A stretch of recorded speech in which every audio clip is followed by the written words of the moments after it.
Mulai sekarang, jangan asal tanam pohon alpukat kalau nggak mau tanamanmu zonk. Banyak orang mengira tanaman alpukat itu sama saja, padahal setiap varietas tanaman alpukat itu punya kebutuhan lingkungan khusus, terutama pada ketinggian atau yang disebut dengan MDPL. Kalau varietas dataran tinggi ditanam di dataran rendah, bisa tumbuh sih, tapi kebanyakan hasil buahnya nggak maksimal. Ini dia jenis-jenis alpukat dan karakternya. Yang pertama ada alpukat aligator. Karakternya ukurannya super besar, bisa 1–1,5 kilo per buah. Dagingnya tebal, bijinya kecil, rasanya gurih. Nah, tanaman ini cocok di dataran rendah sampai sedang, yaitu 100–800 mdpl.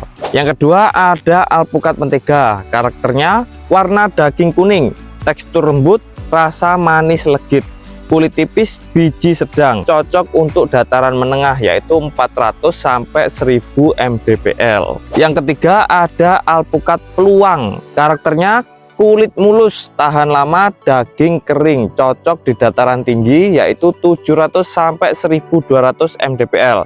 Cocok buat lahan yang dingin dan lembab. Dan yang keempat ada alpukat kendil. Ukurannya sangat jumbo, kulitnya tebal, tahan simpan, dagingnya padat dan tebal. Cocok di dataran sedang sampai tinggi yaitu 600–1200 mdpl. Sering jadi varietas unggulan untuk ekspor. Dan yang terakhir ada alpukat Miki. Karakternya produktif, berbuah di usia muda dan rasanya manis, cocok di dataran rendah hingga sedang yaitu 100–800 mdpl. Ideal buat petani pemula yang ingin cepat panen. Solusi dan saran tambahan: sebelum tanam pastikan cek ketinggian lahan tempatmu, bisa pakai aplikasi GPS survei. Pilih varietas sesuai MDPL dan iklim di lokasi. Sesuaikan nutrisi dan pupuk berdasarkan kondisi lahan dan varietasnya. Untuk pertumbuhan cepat dan tahan cuaca, kamu bisa gunakan pupuk organik cair Hormoni yang bantu memperkuat akar, daun, dan stimulasi bunga sejak dini.